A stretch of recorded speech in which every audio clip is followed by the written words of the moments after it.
Rich, earlier today I sat down with several members of the black community in New Jersey. Just 2 weeks away from casting their votes, one is supporting Hillary, one is supporting Barack, and 3 remain undecided. While they may be divided on who they're voting for, all admit that race, in one form or another, will factor into their final choice.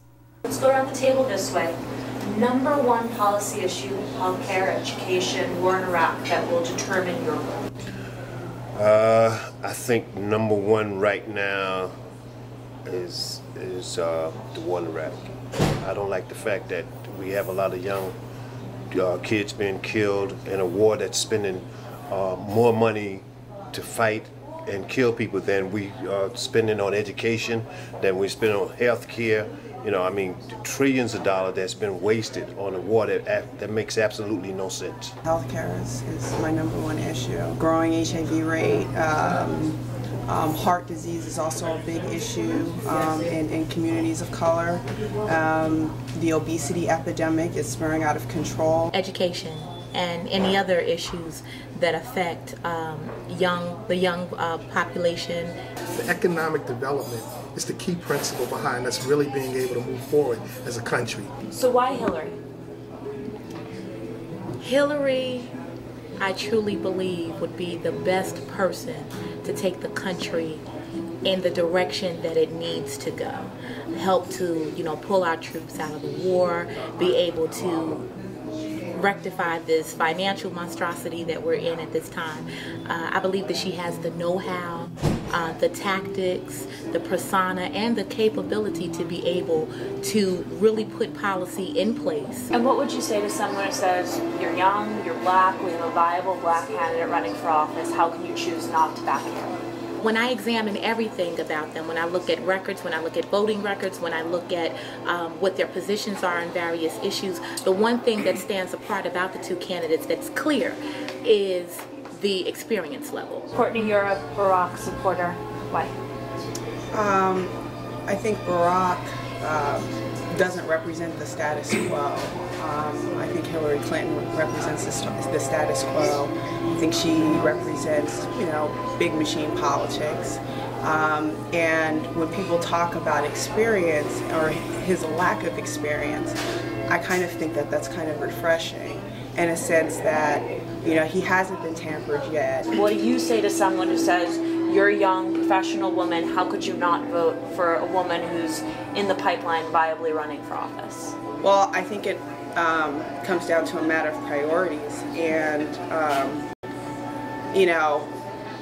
gender issues for women of color, race dictates what our gender issues are.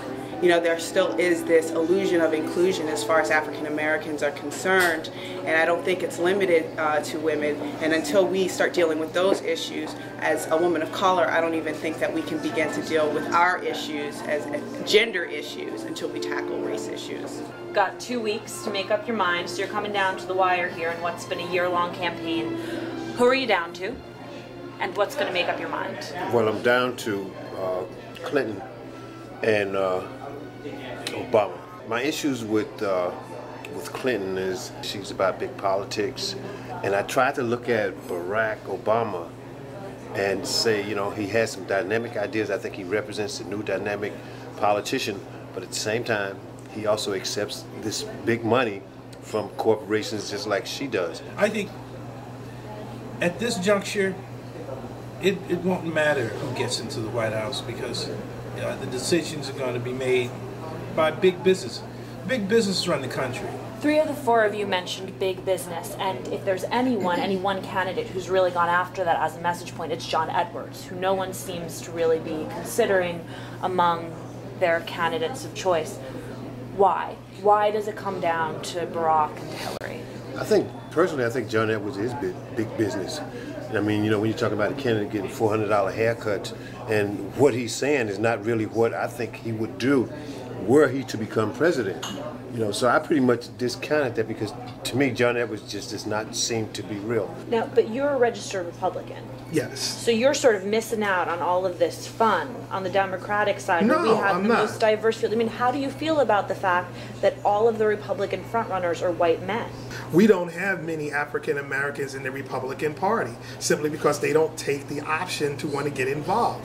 That's why I'm involved now. I think that when more women get to the point where they are saturated to the level of having those opportunities to make those decisions, then there will be a woman Republican at one point in history that would be objectively interested in running for that office.